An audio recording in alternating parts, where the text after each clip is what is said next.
Eh bien, nous sommes heureux d'être ici à Kfar Maïmon pour une émission qui sera consacrée à Chemdat Hadarom, le grand complexe éducatif qu'on ne présente plus. Qu'on ne présente plus, effectivement, Eli Kling.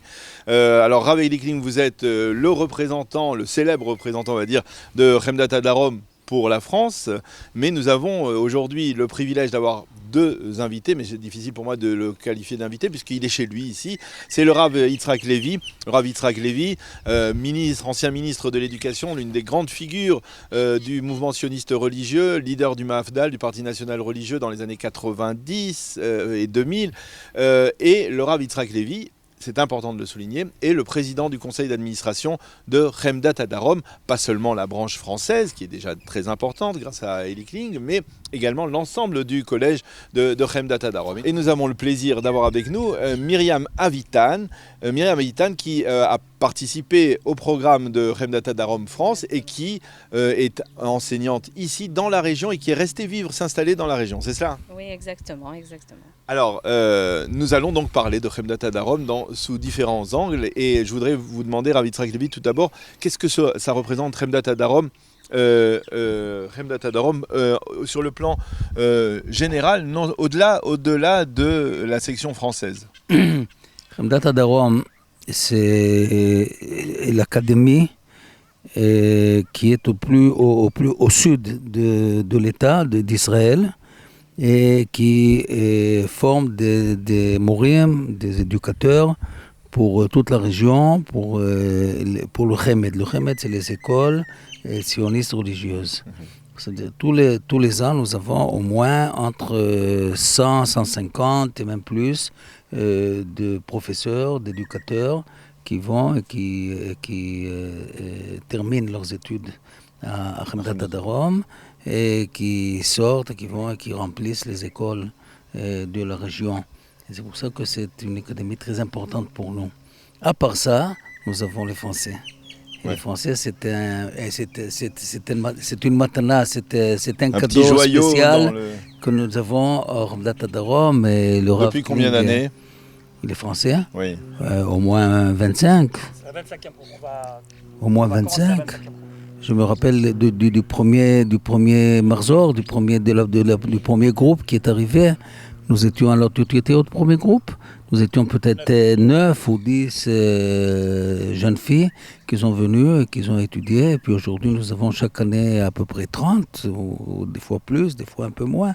Nous avons 30, ça veut dire si vous comptez 30 par 25, nous avons presque déjà que 1000 jeunes filles qui sont venues en Israël étudier à Chemdat Hadarom. Et la plupart sont restés en Israël, sont mariés et ont construit leur maison en Israël. Alors, Eli Kling, ces jeunes filles, elles ne font pas le cursus entier de Chemdat Hadarom pour devenir enseignants, mais elles participent à ce programme spécifique d'un an pour les Ola. Ouais, c'est plus un programme d'intégration qu'un programme de formation. C'est pas tremplin. Obligatoirement destiné à être prof. La vérité, 90% des filles qui terminent chez nous quittent après la première année et chacune fait son choix. Évidemment, c'est notre responsabilité également de les orienter. C'est-à-dire, il y a beaucoup d'efforts d'orientation qui est fait. Il y en a qui restent et qui font leur cursus à Chemdat Hadarom. Myriam est là pour le montrer. Ouais, il y en a en effet, mais c'est vrai que c'est pas la majorité. C'est-à-dire, c'est pas un programme pour former des profs, contrairement à Chemdat Hadarom côté israélien. C'est un programme d'intégration en Israël et celles qui évidemment décident ensuite de rester dans le métier de l'éducation, elles n'ont pas besoin de chercher ailleurs puisqu'elles peuvent rester sur le même campus et étudier cette fois-ci avec les Israéliennes et devenir prof de toutes les matières possibles. Alors on va demander à Myriam de nous parler de son expérience. C'était il y a environ une quinzaine d'années, un peu plus. En 2002-2003, vous avez participé donc à ce programme de Chemdat Hadarom pour les Français, mais vous avez décidé de continuer ici. Oui, exactement. J'ai eu la chance de participer à la première année avec le Rav Kling et la section française à Chemdat Hadarom. Et ça m'a ouvert énormément de portes, de possibilités. D'abord, j'ai pu perfectionner mon hébreu, ce qui est très important au niveau de l'intégration en Israël.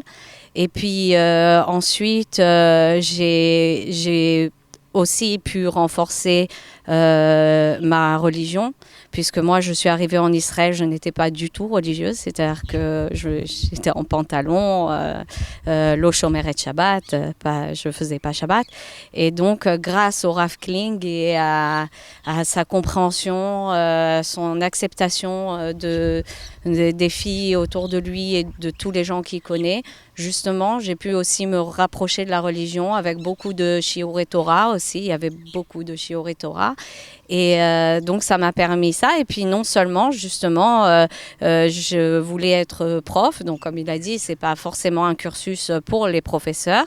Mais ça m'a permis aussi de m'intégrer au programme de Chemdat Hadarom et de continuer, justement, les 4 années qui m'ont permis aujourd'hui d'avoir un diplôme et de travailler en tant qu'enseignante en Israël. Qu'est-ce que vous faites aujourd'hui dans un lycée, dans une école, dans la région?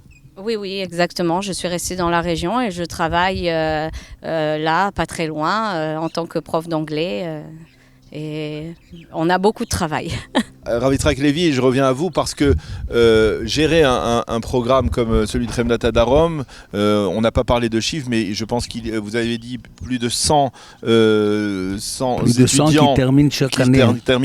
Ça veut dire que nous avons à peu près 700 ou 800 ou 1000 étudiants dans notre campus. Alors ça nécessite bien entendu un soutien financier, un soutien économique certain. Et vous, en tant que, on va dire, président du conseil d'administration et grande figure donc de cette institution, vous avez la possibilité de contribuer, de participer à essayer de mobiliser les donateurs, les personnalités, les mouvements, les ministères pour faire en sorte que Chemdat Hadarom puisse se développer en général et le programme français en particulier. Oui, la base de notre budget et le ministère de l'Éducation nous donne. C'est-à-dire que nous avons une base, donc avec cette base on peut commencer.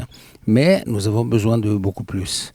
Et on cherche des donateurs et des fois on les trouve. C'est-à-dire nous avons un directeur à la Michlala qui s'occupe de ça et qui va les chercher. Moi aussi je l'aide beaucoup et elle y fait le travail en France, surtout en France. Et je crois qu'on réussit à se retenir, à se tenir.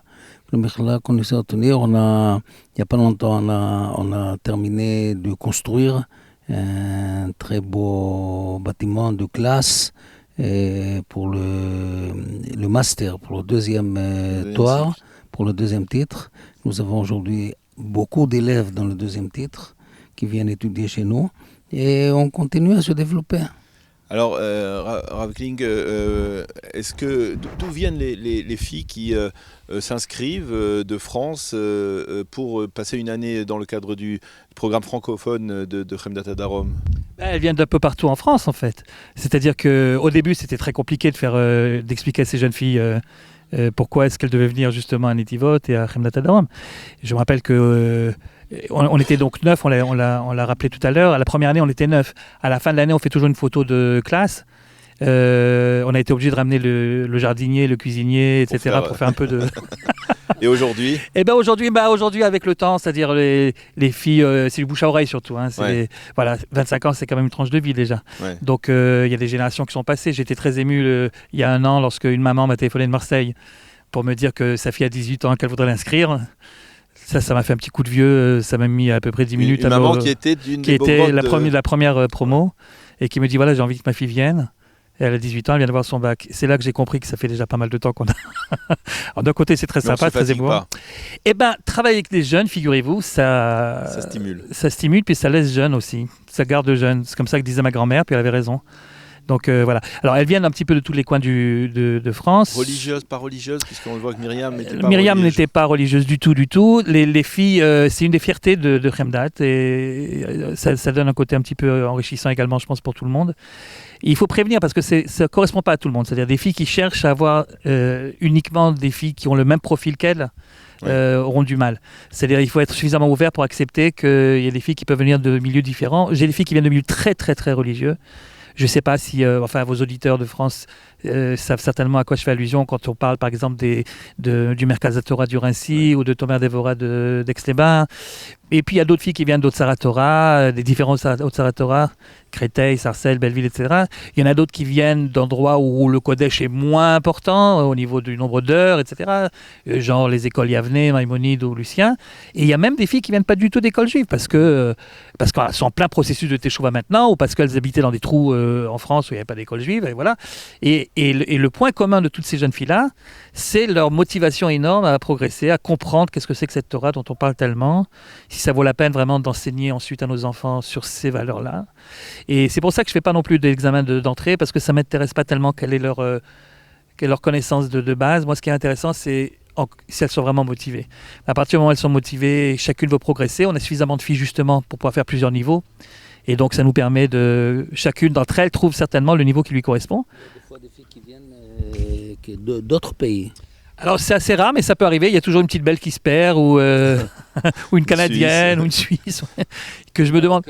Il y a des Marocaines également qui viennent du Maroc. Là, cette année, justement, qui vient, la 25e promo, on en a une qui vient de Martinique. Ah oui. Ouais, alors je me suis toujours demandé d'où est-ce que ces gens-là connaissent le programme. Enfin, aujourd'hui, il n'y a plus de frontières. Ouais. Tout est apporté. Et puis 25 ans, alors évidemment, se crée une ambiance particulière. Quand on dit Chemdat aujourd'hui en France, des fois j'ai l'impression que c'est plus connu en France qu'en Israël, Chemdat Adarom. Quand on dit Chemdat, on sait ce que c'est, on sait également ce que ça signifie au niveau de l'ambiance, au niveau de l'investissement énorme qu'on met dans tout ce qui est extrascolaire, les balades pour connaître le pays, les activités qui ne sont pas uniquement centrés sur l'étude, mais qui sont également à l'extérieur de l'étude, en plus de l'étude. Et évidemment, les cours de qualité de Kodesh et l'ivrite. Myriam disait tout à l'heure, on peut venir sans parler ivrite du tout et ressortir avec un bon bagage qui permet de commencer une véritable vie en Israël. Quel souvenir vous gardez, Myriam, de cette année de Chemdat Adarom, il y a déjà un peu plus de 15 ans?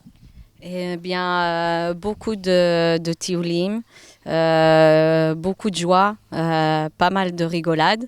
Et puis aussi le fait de vivre tout ensemble dans un même appartement. On a appris à accepter l'une l'autre. Aujourd'hui, on est toujours en contact avec les filles de nos appartements et dans notre saison. Ouais. Et on est très en contact, on se voit, on se parle aussi bien sur Facebook, sur WhatsApp. On s'organise des rencontres. Et c'est vraiment, on crée une famille. Et Likling, en fait, ça a été notre papa de l'année. C'était comme un papa, vraiment toujours là pour vous, toujours là si vous avez besoin de quelque chose, que ça soit jour et nuit. On l'appelait même en plein milieu de la nuit pour lui dire que l'Internet ne fonctionnait pas, Chemdat Adarom, et puis il est arrivé. Donc, non, il a toujours, vraiment, il nous a toujours aidés. Donc ce sont des souvenirs inoubliables qui vous ont forgé pour votre vie ici en Israël. Oui, inoubliable, vraiment inoubliable. C'est une expérience vraiment que je conseille à tout le monde. C'est quelque chose de très spécial, de très enrichissant et qui donne justement un tremplin pour le futur et pour savoir ce que vous voulez faire de votre vie justement après en Israël. Puisque comme il disait, il y a aussi tout ce côté d'orientation, c'est-à-dire les filles qui voulaient aller faire de la science, de la biologie, tout ça, il les a aidées à contacter les bonnes universités, à contacter les Michlalot pour savoir où est-ce qu'il fallait qu'elles passent et quel chemin prendre. Alors un dernier mot, Rav Yitzhak Levy, on va profiter que vous soyez avec nous. C'est pas tous les jours, Elie, on a la capacité, la possibilité de lui parler plus facilement. Si vous deviez donner un conseil à une jeune fille qui termine son baccalauréat, qui vient de terminer son baccalauréat, qui habite en France, à Paris ou ailleurs, pourquoi lui donneriez-vous le conseil de venir ici, Chemdat Adarom? Qu'est-ce qui fait la spécificité de ce lieu? L'année à Chemdat Adarom, c'est ouvrir une grande porte pour la jeune fille pour s'intégrer en Israël. Et une porte dont on ne trouve pas partout. C'est-à-dire, c'est quelque chose de yichoudi, c'est quelque chose de spécial. Et je crois que vraiment, les jeunes filles qui veulent venir s'intégrer en Israël, habiter en Israël, cette année leur donnera vraiment quelques pas d'avance pour connaître la safa, la langue, pour renforcer le judaïsme, pour connaître le pays et pour s'adresser à ce qu'elles veulent faire ici en Israël et surtout pour trouver un mari. On fait pas le. Oui, et construire une maison en Israël. Chaque maison qui est construite en Israël, ça renforce beaucoup notre pays. Voilà, et bien, je crois qu'après la bracha du Rav Yitzhak Lévi, pour trouver On n'a plus grand chose un à mari, dire. on n'a plus grand chose à dire. Enfin, pour le mari, il faut quand même que je précise que nous, on ne fait pas le service après-vente vraiment. Que si jamais certaines demandent, on fait ce qu'on peut, mais voilà, c'est pas le but de la maison. Eh bien, merci beaucoup Rav Eli Kling, merci beaucoup Rav Yitzhak Lévi et merci beaucoup Myriam d'avoir Merci été à vous. avec nous, Merci à vous, Daniel. de nous avoir permis de mieux découvrir ici, sur place. Donc, Et alors à qu'elle vienne pour Cordoue. les 25 ans, on va faire un grand truc. On va inviter tous les anciennes avec Ah, leurs bah petits voilà. maris, etc. On va faire un grand Alors machin donc, à ça vaut le Lag coup Baomer, d'être Bezrat bien. Hashem. Et voilà, et donc ça vaut la peine justement parce que C'est juste cette année, pour cette année-là, ce sera les seuls qui auront la chance de vivre les 25 cet événement. ans. Voilà. Eh bien, merci beaucoup à tous de nous avoir aussi accueillis ici sur place à Kfar Maïmon. C'est la fin de cette émission. Toda Rabba.